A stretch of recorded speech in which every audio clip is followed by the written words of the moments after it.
Well, welcome back to my channel. My name is Anna. This is Anna's Books and Stitches. This is a Flosstube primarily about cross stitch.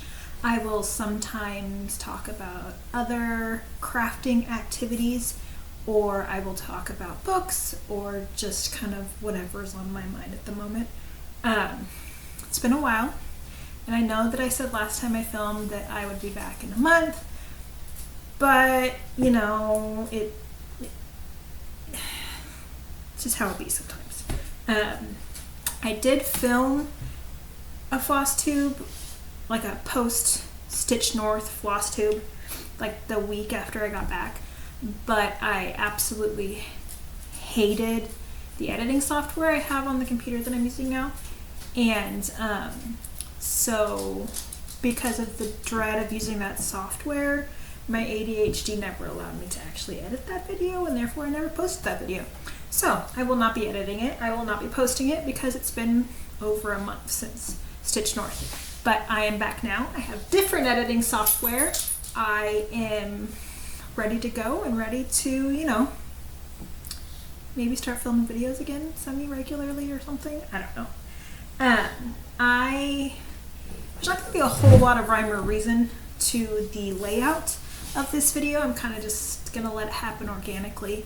I'm not going to show all of the things that I've worked on since the last time I talked to you guys, simply because it's been a while. I'm just going to show you the things that I've been focusing on, a couple of things I've started, and yeah, so I'm going to start with a piece that I started at Stitch North. I was sitting at a table with Nati, Stitchy Nati, and Kaylee.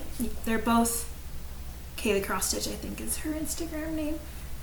They're both very, they stitch tiny. They're the famous tiny stitchers, and I was inspired by them. And while we were there, there was also a vendor with a piece of fabric that I fell in love with, and it was a 40 count Verdal. And sitting next to Stitchy Nati, she was working on My Necessity by Nuri, who I actually got to meet at Stitch North, and she is a beautiful human being. She's super, super nice, super funny, an amazing designer. But so I decided to take the leap, and I started My Necessity, which I'll put a picture of up here, right here, so you can see what it looks like. I'm sure most of you have seen it. But I started My Necessity on the 40 count Verdal piece of fabric that I bought over one. This is what that looks like so far. I haven't really worked on it since Stitch North, just because life. This is where I got it, doing a conversion. You can't really see the color super well. Very kind of muted, and I didn't iron this, but it's fine. So I'm doing a conversion with Nati's Tudor Silks. They are great for stitching over one. She let me rummage through all of her Tudor Silks that she brought and do a conversion. I still have all of the colors. I swear to you, Nati, I will get these back to you at some point. Luckily, I see her about once a month at Acorns for Whip Wednesday. But so this is my Necessity. This is where I've got so far. I'm hoping to work on this soon, but after Stitch North, I kind of fell into like a stitchy lull. It just, life got out of control. I didn't do a whole lot of stitching there for a while, but I'm back on my game again, so I hope to be able to work on this soon. But I just want you guys to understand how tiny this is. This is 40 count over one. This is the corner of a fat quarter. Okay, do you see how small that is? Like, look at my finger. Like, this hand. It's always weird when the picture's mirrored, but it's tiny, you guys. Like this little, Just want to show you how small this needle minder is. We got these tiny needle minders at Stitch North, but look how small my face this needle minder is. It's absolutely tiny. It's the size of probably like a dime. And on this piece, it looks normal sized because the piece is so small. I love it, you guys. And this fabric's absolutely beautiful. This is by Stitch by Rolanda. Beautiful piece of fabric. Nice bright pinks. It's kind of washing it out a little bit, but so that's where I'm at so far for that one. The next piece I started at Stitch North as well is by Forbidden Fiber Co. I bought Leanne's second Downton Abbey kit, and I got it in a 25 count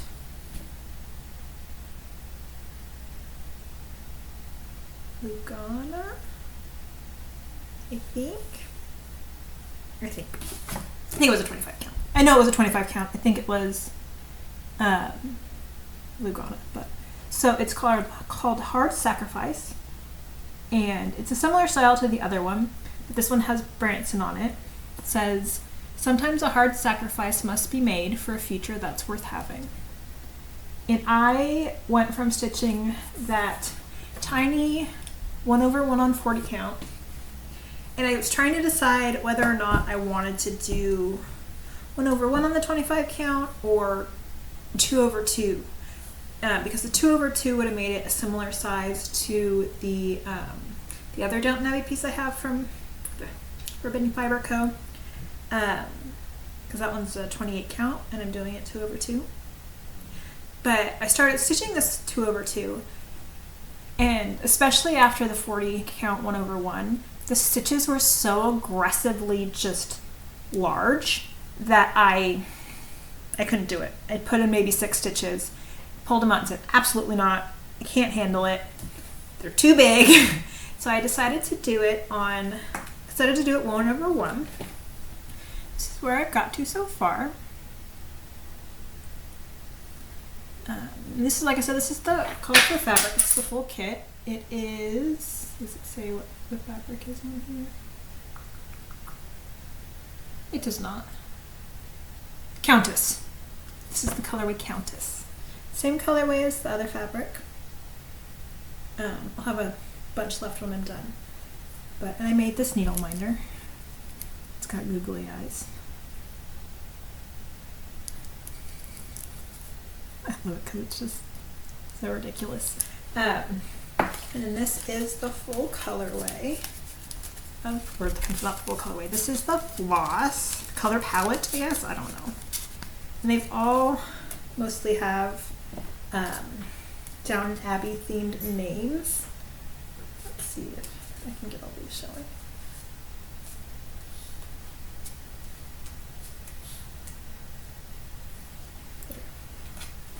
It's the color palette. Floss. I love Forbidden Fiber Co, you guys. If this is your first time here, hi, my name's Anna. I'm a Forbidden Fiber Co addict. I have so many kits from Forbidden Fiber Co. I love them. I'm obsessed. They're probably my favorite cotton over dye floss dyer. It's just the colors are always so just delicious. So yeah, that's where I've got with that one. So that's another new start that I started at Stitch North. What else? Do I have any other new starts? Not since Stitch North.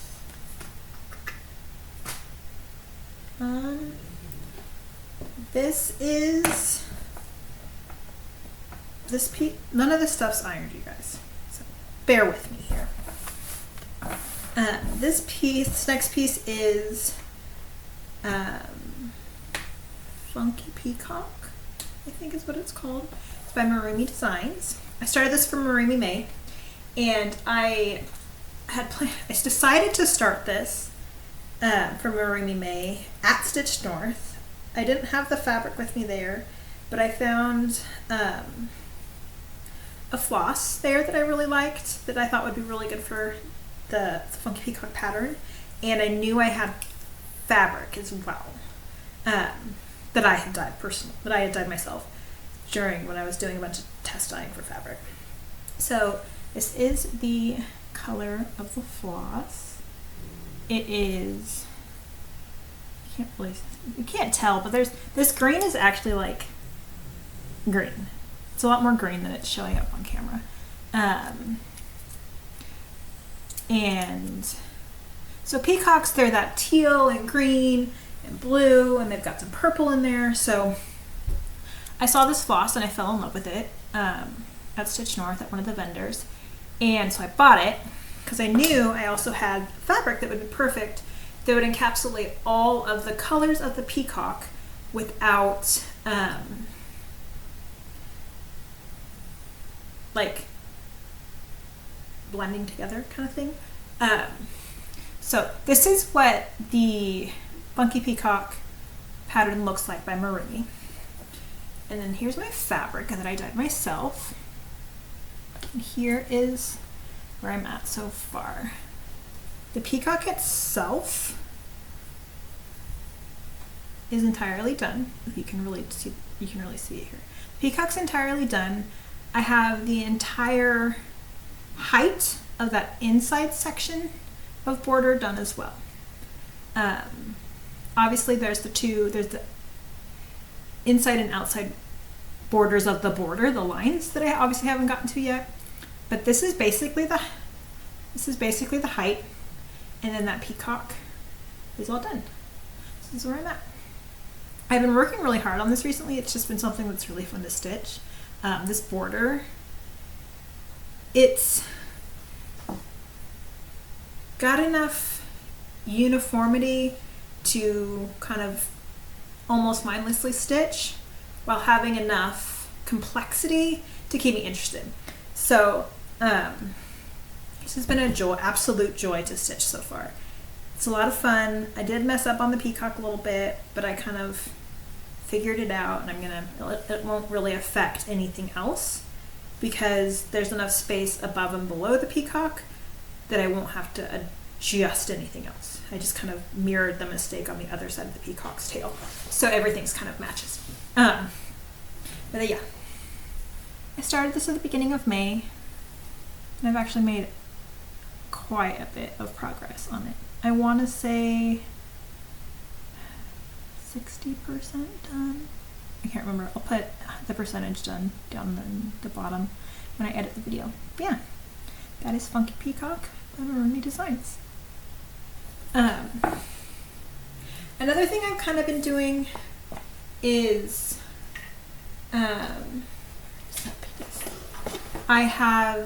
it's June, it's Pride Month, obviously, it's the 7th of June, which I'll touch on Pride Month in a couple of minutes so I've been kind of wanting to work and focus on designs done by members of the community. So that's another reason I've been continuing to work on the Marumi design. She's a member of the community. I have the next piece I'm going to show you is a restart piece that I originally started. I love the floss that I got for it. I love the idea. I loved the fabric I had for it as well, but I was doing it 1/1 on 32 count, and the floss I was using was single strand was too thick. All the lines were super fuzzy. So I decided to change my fabric, and now I've restarted it. This is what I have so far. I've only been working on this. I've only worked on this like 3 or 4 times in the last handful of days. So that is where I'm at so far. This is the fabric. I dyed this fabric myself. More on that in a minute. It's really wrinkly, but I just want to show you guys the fabric because it's really pretty. So this, I'll take it out of the frame. Working on this giant nerd frame is great because it gives me a lot of space and it's not super heavy. It's just big and awkward. So I've been working on this on the couch with my stand, so I'm not having to like stitch back and forth to this kind of situation over the top and back of the fabric. But here is this fabric. It's super wrinkly, so you're not really getting the full effect, but it's also really pretty. The only thing that bothers me is that big black dot in the middle. Hopefully I can break that up with the stitching. But these are the two pieces, the floss that I'm using for this, so you can kind of get a good idea of the effect. That is the vibe that I'm going for. These are Mrs. Sadis silks in Mountain and Lake, I want to say. I'll put the names down here. If I'm wrong. If I'm right, I'll just be like, I'm right. But I think it's Mountain and Lake. So these are the two colors that I'm using. They're super soft. And the variegation in these is beautiful. It's, I wouldn't necessarily call it variegation. It's more just like the nuances of the colors are really pretty. You can kind of see it in my stitching, how there's slightly darker spots and slightly, especially in the brown, darker spots and lighter spots, and it's not wanting to focus. But the lines are much cleaner now, which I appreciate. I really like this. I really like how it's starting to turn out. Look at this fabric, you guys. Look how pretty it is. It turned out perfect. So that is that. And Jacob, another member of the queer community. I'm working on another one of his pieces, but I don't know where it went. One second. Okay, I found it. It was hiding from me on the tape. So I started this piece last year during Pride, and I stitched on it a lot. There was a whole kerfuffle with it. If you watched my older videos, you know that like I stitched a bunch of stuff wrong because I was on a bus with my kids on a school field trip and blah blah blah. But I haven't really touched it in ages. But I figured it's Pride. I wanted to focus on designs by members of the community and designs that are queer themed. So this is Move Forward in Love. This is what it's going to look like when it's done. I am doing the full piece, not just the central motif. I'm doing it in full color. I'm using the DMC conversion that Jacob has posted with the pattern. This is where I'm at so far. I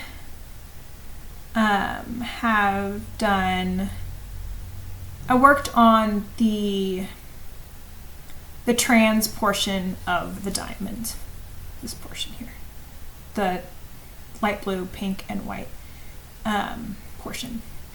And I worked a little bit on the brown as well because I didn't realize until after I had stitched this whole, the trans part, that I had never finished the black and brown lines, brought them all the way out to the edge. So I was like, oh no, I messed up again. And then I was like, no, you didn't. But I still am not sure about the writing. It's fine in the orange, the green, and the blue, but in the yellow, it gets so lost that I'm still not sure what I want to do. I might try and go through and backstitch around the words to kind of make them pop a little bit, but I haven't decided. So this is another Jacob piece, another piece by Modern Folk Embroidery, and this is where I'm at so far. I will continue to work on this month along with my Marumi piece and my 2024, the Modern Folk Embroidery 2024 Sal, which that's what this is going to look like. I don't think I put a picture up before. So that's this one.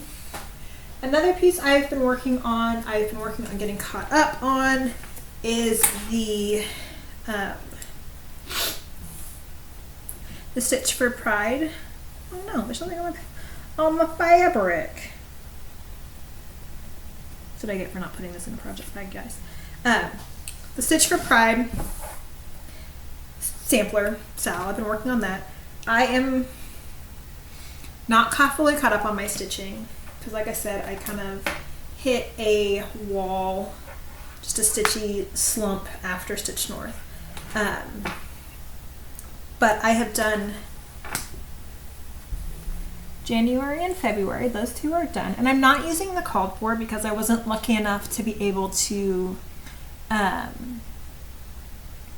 get my hands on the floss pack that was dyed specifically for this. I did get the material. This is Determination by Miss Lee Pages, and this is a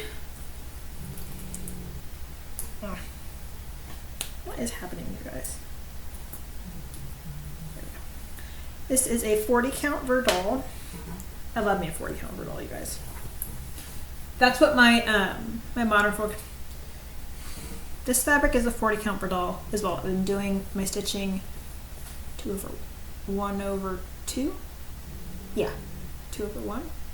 Yeah, one strand over 2 threads of fabric. I'm doing this one. This is 1/2 as well. So I have the January piece done, the February piece done. This is another needle minder that I made, and I am currently working. What is happening? Currently working on the Sriracha bottle for March, which I am using a Threadworks floss for. These two I used. I just flossed. I just pulled from stash. This one is a I don't remember. I think this one's a color and cotton. This one is a I don't remember. This is where I'm at so far. I will continue to work on this as well. I am trying to get caught up, but at the same time, it's not homework. There's no real deadline. I am basically caught up with the learning, at least. I'm trying to at least stay caught up with that, because that's the important factor of everything that Dee does for the Stitch for Pride. It's about learning about the community, and this year it's all about queer artists, which I am loving. It's kind of revived my my interest in the fine arts, and this month for June is Frida Kahlo. I probably pronounced that wrong. I haven't done the learning for that. Now that I think about it, I don't think I've done May either, but it's just not June, so I can really kind of sit down and appreciate that soon. I have 2 assignments left for this term for school, then I'm out for the summer, and I'll have less to stress about. So this is where I'm at for that. I do love this material. This is probably Jessie's calmest material that I've ever seen. Because if you know Jessie, you know like a Jessie fabric. And this is very subdued. But you know, I'm just throwing stuff everywhere. And I think I lost a needle on that one. Nope, there's the needle. Still a beautiful fabric. And I'm loving it. It's just a dream to stitch on. So yeah, that is my Stitch for Pride 2024. Oh, no, there's the needle. The next 2, I think that's really all the stitching I have to talk about. The next 2 are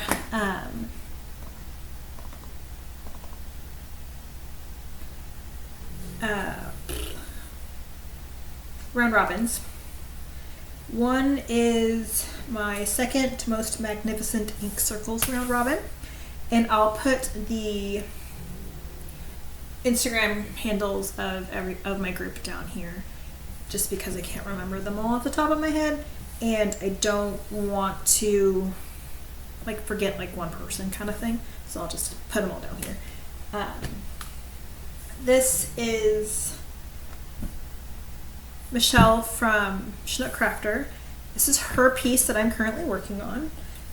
I have decided that I am color completing by page. So if you've ever stitched in ink circles, this is what it's going to look like when it's done. Forest Path, I think is the name. I can't remember. Hold on. Do I have my little thing? Yeah, let me look. I just have a working copy, so I can't show it to you. Forest Path, yeah. So if you've ever stitched on ink circles, you know that a lot of her patterns, like you'll get most of it on one page, and then on the second page you'll get like just like a small chunk. And since I'm doing the bottom left fourth of this pattern, it's on 2 different pages. So I have decided that I am doing color completion by page for everything except the green. The green I'm going to go back and just do all the fill-in at the end. So this is where I'm at so far. I've been working on this So Michelle gave this to me at Stitch North. And I just started working on it like last weekend, I want to say. So this is where I'm at so far. I'm almost done with that bottom page. I've just got to finish this deer, and then everything except for the green will be done on that bottom page. And then I'm going to go up and I'm going to do the black first, just because it's the easiest way to really get that framework in. So everything it's easier to count off these lines because everything is counted off the lines. So I'm going to go in and do the black, and then I'll go in and do the rest of the colors, which I don't think is a whole lot. And then I will start to fill in of the green. And I may or may not have lost one of the skeins of the green floss, and this is Valdani. So Michelle, my love, if I did lose it, I will replace it. It might be at work on my desk. I'm keeping my fingers crossed that it's at work on my desk. But if I did lose it, I'll just replace it. It's not a big deal. So that's where I'm at on that. And I'm really this is probably the easiest ink circles I've done because it's very structured. The other ones that I've done have been very kind of impressionistic design, no real line work to follow. I did mess up though, because I can't do an ink circles without messing up. That's just like a rule, I guess. But I'm almost there on that one. The next piece I'm doing is also round robin. I haven't worked on it in a little bit because I've been focusing on other things. But it's a lot of fun to stitch. I did start it in May. It's Carolyn Manning, so it was a Manning May start. And I am also doing this, like I said, it was a round robin. I'll put the names down here because I am the worst and don't want to forget anybody. But this is another piece of fabric. It's on another piece of fabric that I dyed. It is called, I don't remember what it's called. Fairy something. I can't remember. Put the name down here as well. But this is the fabric. This is where I'm at. So it is, like you saw with the picture that I posted, it's not a completely like mirrored design. So what we're doing is each person is, for mine, each person is going to take a side and stitch the houses on that side. And so when I'm done, I'll have all four sides done and all the cute little mushroom houses. But for me, I'll come back to that. This is where I'm at. Got little houses started. This is the fabric. It is much more green than it is showing. Apparently, the blue in this camera is picking up way stronger than the greens. But I dyed this fabric specifically for this piece, and it came out perfectly. I was worried that that green down here, this one, that one, right there, was going to blend in to the fabric. And it kind of does, but but also not. Like, it does, like you can, oh, I cannot do this mirror image. It's confuses my brain way too much. Like, I forget which hand's which. Okay, there we go. Like, it blends in, but you can see it. And, like, it makes sense. To me, though, this pattern, it says fairies, but I kind of got a gnome obsession, and all I can see is a little gnome village in this pattern. So what I did, and when I send this, I will send these as well, is I made these little gnome needle minders that I'm going to send to everybody in the round robin to go along with this piece. I'm also making a project bag for this that is also gnome material because I'm obsessed with gnomes, because gnomes are the coolest. But yeah, that's where I'm at for this one. And that's really all the stitching I've done recently. I know it's not a whole lot, especially compared to other times that I've shown you guys stuff, but like I said, I am I have school, I'm working full time. I'm also in prep for my bodybuilding show. I am 13 weeks out, like exactly, like 13 weeks from right now, I will be getting ready to go on stage for the night show. So I am really having that be my primary focus right now, and especially with school, it's kind of cut into my desire to stitch, but it's getting better because school's almost over, that stress is almost gone, and then I'll be able to have more time to focus on things that I just kind of enjoy. And yeah, so I've got an announcement, something that a couple of you already know about. I think I've told 4 people, just kind of 4 people that I'm close to and kind of wanted to share it with, or the guest kind of thing. But I am opening a fabric shop, an online fabric shop. So I'm almost done. I've got it's going to be on Ko-fi, however, whatever, for now, because it just kind of looked like the best option for me. And I've got basically all set up. I have to take good pictures of the fabric that I have to sell right now, and kind of finalize figuring out the shipping information. But beyond that, I'm pretty much ready to go. So I'm really excited about it, and it's something I have been thinking about and kind of working on, like the ideas and the actual dyeing process and getting up the courage to actually do it and all of that for probably the last month and a half. Nati has been a huge help in kind of giving me that kind of push and being my sounding board for ideas and fabric names, and kind of just help sharing in my joy of deciding to do this and go down this road and this process. I'm also going to plan on selling custom bags, project bags, in 2 styles.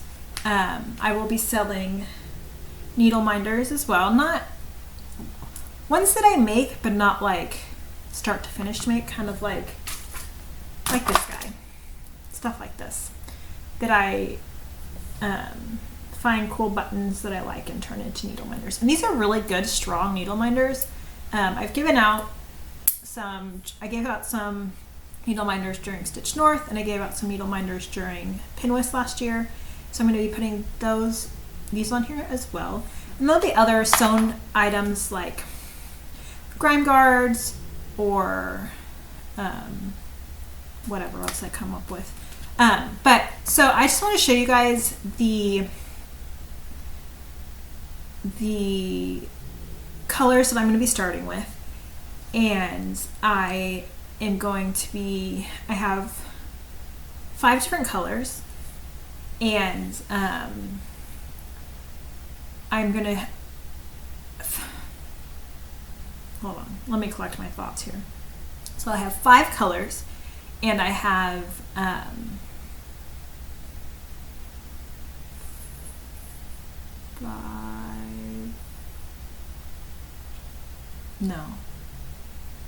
4 sizes. I have a 16 count Aida.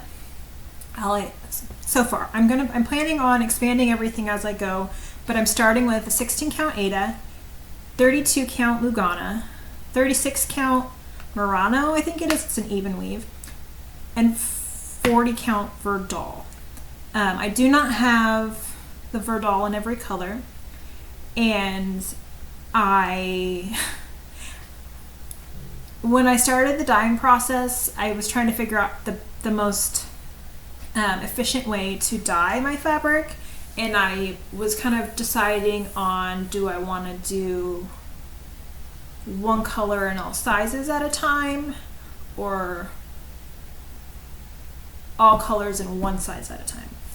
So the first set that I did, I grabbed the entire thing of all of the 32 counts cuts of fabric that I had, and put them in to dye, and then instead of doing all 4 colors, I dyed it all one color. So I've got 32 count, only one color, and then I have which is why I have 5 colors. 32 count and only one color, and then I have the other 3, so the 16 count and the 36 count I have in 4 colors, and then the Verdal I think I have in 2. But these are the colors. This is what I am calling Summer Storm, which is, I got it, this is the first time I dyed it. This is where I got it. So this is Summer Storm, and it's a beautiful like gray with some blue and some darkness to it. Kind of reminds me of the way clouds look during a big storm during the summer, where it's dark and it's dreary, but you still can see some of that blue in there. And then let's do this side. This one is called Blooming Irises, and I don't know, I pulled it out of the dye, I washed it, I dried it, and I was ironing it, and it screamed irises to me, like just the way they bloom, the way they open. It's one of those things the name called to me, so that's what it's going to be named. And then this one is, I am calling this Forest Floor.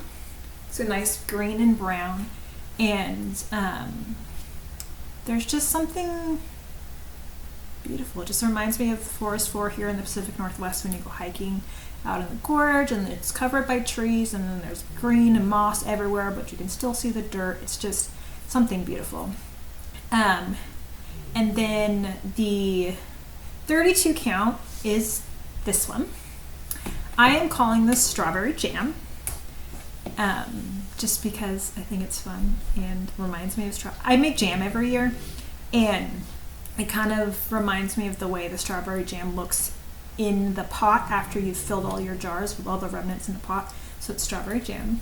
And then this one I had a little bit of a harder time naming. I went back and forth. I couldn't really come up with a name. Like the original idea as I was dyeing it before I actually saw how it came out, I was going to call it something like Ancient Pages. But there's too much orange and yellow. It's too vibrant, too bright.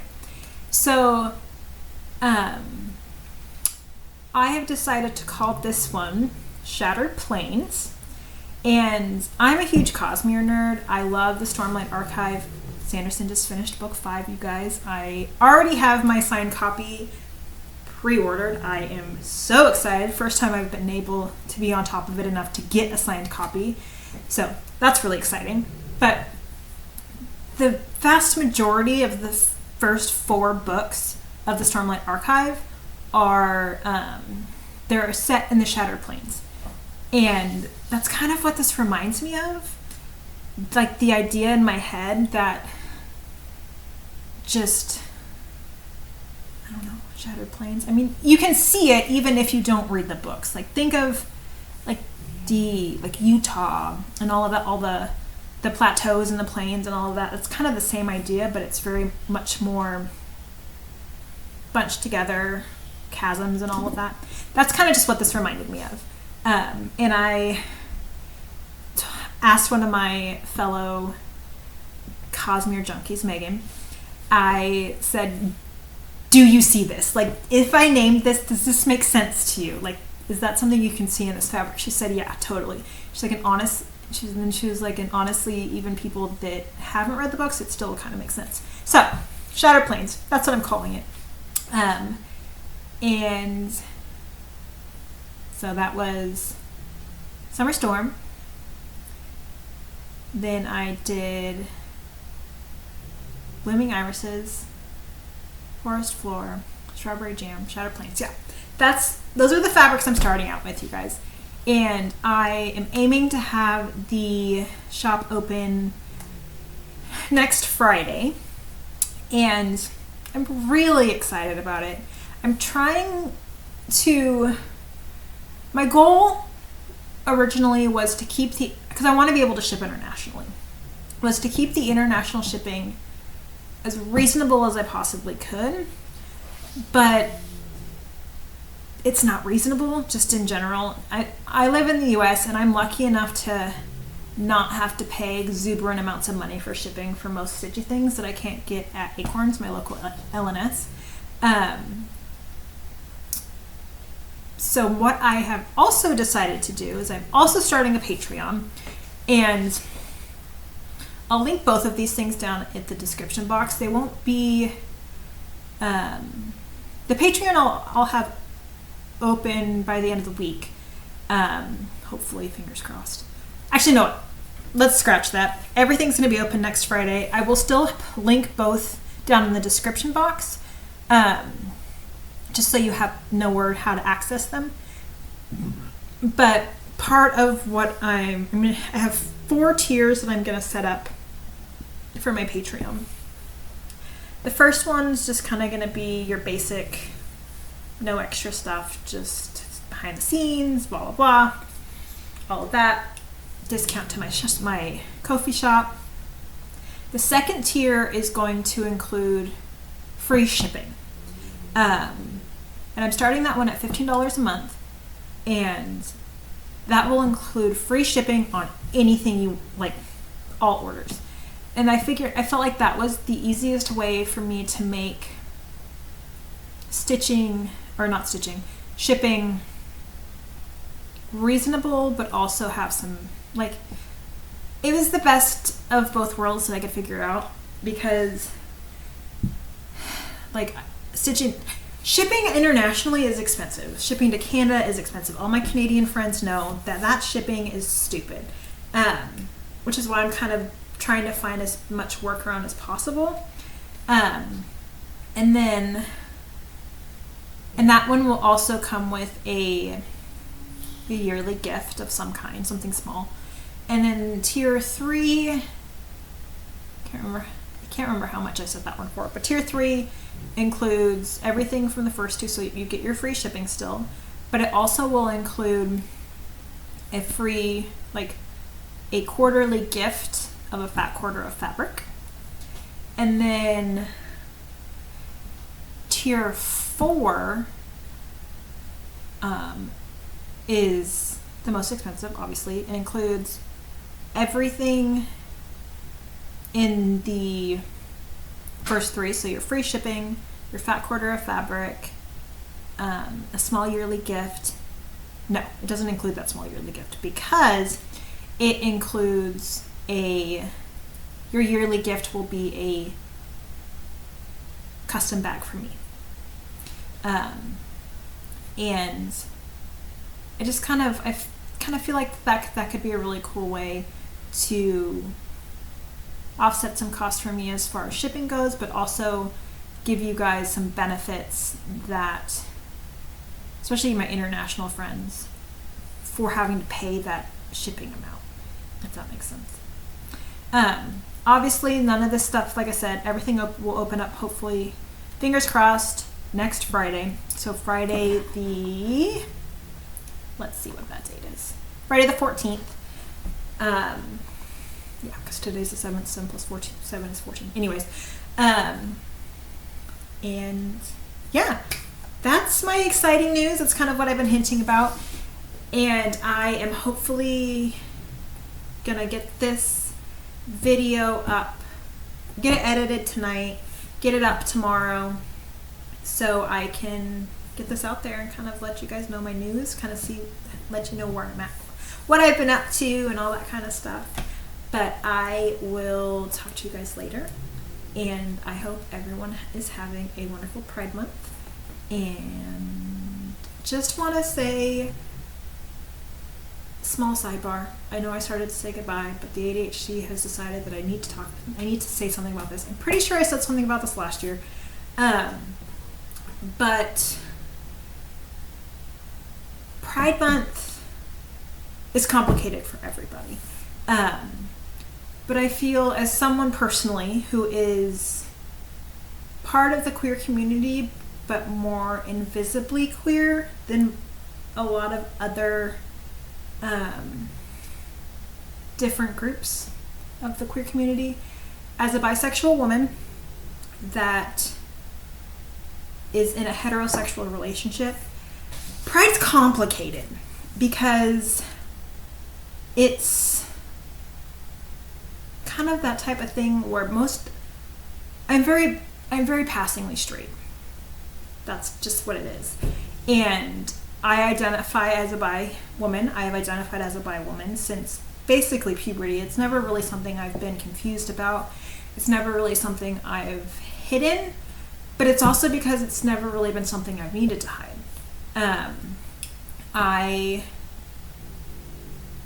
Which complicates my emotions during Pride, because I don't have that experience of feeling the need to hide my identity, or the complications that come with having to come out to other people, or as using my pronouns are, I am a cis woman, like I'm born with a female body, identify as a female in my body. So it's kind of complicated because being invisibly queer, I'm seen a lot as just an ally, when yes, definitely, I am very much an ally to all of my queer friends that have had a much more complicated experience being queer, but I'm also part of the community. And it's kind of going in circles, but I just want to, everyone out, all of my friends out there, all of my viewers out there that are invisibly queer in some way, whether you're still in the closet or you are like me and identify as something, but it's not, you know what I mean? Invisibly queer. If you're invisibly queer, you understand what I'm saying. So yeah, just happy Pride. I hope everyone is having a good Pride, and I know that there's a lot going on in the world right now that's complicating things just in general. All of the horrors that are happening in Palestine, just free Palestine. That's all I'm going to say about that. It's a very complicated world, and it's very complicated, especially during Pride, with finding that joy in your life sometimes. But yeah, that's where I'm going to end it, because otherwise I will keep rambling. So I will see you guys later, and I will be opening my shop in a week. Have a good one, you guys.